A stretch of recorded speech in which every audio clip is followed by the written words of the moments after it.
Balade au-dessus du village de Gluges. C'est souvent que tu grimpes pour les voir depuis en haut. Les lignes de la rivière, les lignes des champs de noyers.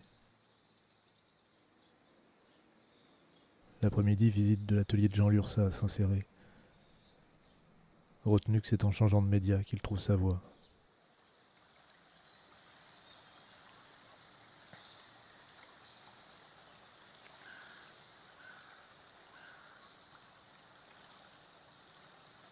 L'invasion de l'Amérique du Nord par les Anglais, leur brutalité et les massacres d'Indiens trouvaient leur origine dans cette force impérieuse, caractéristique des civilisations fondées sur la propriété privée.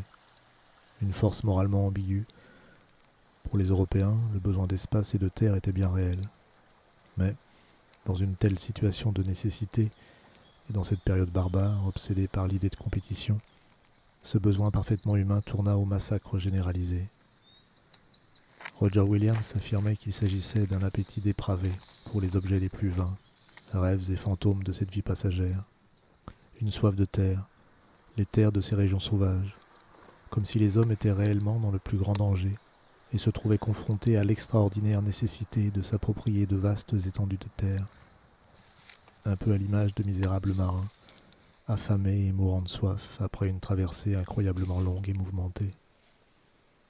C'est là une des idoles de la Nouvelle-Angleterre que le seul Dieu réel et éternel détruira et anéantira.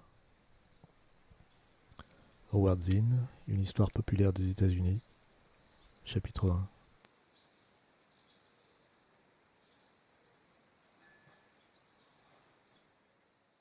18 juillet, 18.